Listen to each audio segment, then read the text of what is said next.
It's crazy out there. It can really feel weird, which has pretty much sucked. Hey, I'm back. Home studio set back up. The fires have been moving away.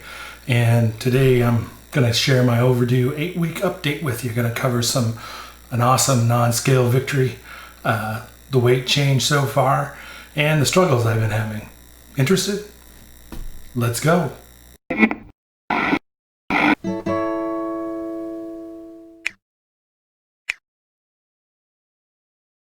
So first thing, little update on the fires that have been going on in Oregon where I live. The county I'm in is one of the harder hit areas as far as total fire goes, several 100,000 acres burning. And we got moved up to level 2 evacuation status, which is essentially, hey, got to be ready to go. If you saw my last video, you kind of saw how smoky and orange it was in the middle of the day here. That was that way for a few days. It's a lot lighter now, and the winds changed, the weather's changed, and it's made a big difference. We're now in level 1 evacuation status, and some areas not too far away have been moved to normal. So we're safe, we're doing good, we're in the house, and feeling all right about things at the moment, and just hoping that all the firefighters out there and people that are still dealing with these blazes, because they still are burning like crazy, are keeping safe. There's a lot of areas that have still been evacuated. I know some people personally that have lost some buildings, and it's crazy out there. And we can hope that some rains are coming in soon for that. And we were really lucky here. And I'm glad to be able to get back to kind of a normal life, normal routine, including doing some of these videos. So also the fires kind of had a little bit of an effect on my exercise, which has pretty much sucked. It's pretty much sucked. Yeah, pretty much sucked. So the smoke is just really thick, even though it's a lot better than it has been, and it seems like it's getting better every day. Still, it's not something that I can exercise in as far as outdoor goes, and even indoors I'm a little hesitant to really do a lot. So we're looking at, like, the 7-minute workout and that kind of thing. So put a real kink in my 12-week challenge that I was doing, pretty much threw that off the rails. So once the air quality gets a little bit better, we'll re-kick that off, and we'll start back at week 1 as far as that goes, and start a new challenge then. Had an awesome non-scale victory this week. So when I went in for surgery, I was wearing size 44 jeans, and that isn't my full waist circumference. I mean, if you measured me around the belly button, I'm sure it was way more than 50 inches. But as far as the pant size, I was wearing 44-inch pants, and those were tight, and I kind of refused to go up any bigger. So the other day, put on 38s. That's what I'm saying. 38s, 38s, 38s, 38s. Just saying. Feeling good about that. Highly motivated. Great non-scale victory.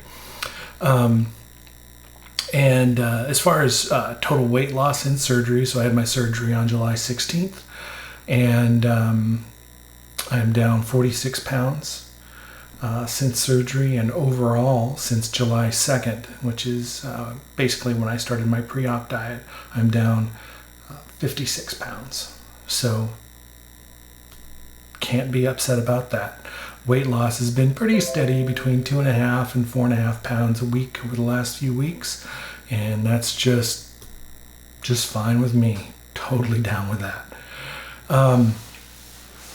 But there have been some struggles, and so probably the main struggle over this last week and a half really has been hunger. And I noticed I was feeling more hungry in between meals. I felt like snacking. I wanted to eat more. There was a couple times that I ate and got that uncomfortable feeling. If you don't know, after bariatric surgery, if you eat a spoonful too much, it can really feel weird and sometimes painful up in your chest area and stuff like that. And that happened a couple times, and I'm kind of like, what is going on? it just seemed like it changed. And I was thinking, well, maybe the stress of, getting ready for evacuation and that kind of thing. And then kind of realized something, that for some reason I hadn't been carrying this around, my water bottle. And I hadn't been drinking as much. And I was probably on the road to dehydration. I can't stress how important it is to drink. Drink, water everywhere, that kind of thing. And a lot of times your signals from your brain for your body needing water can often be interpreted as hunger.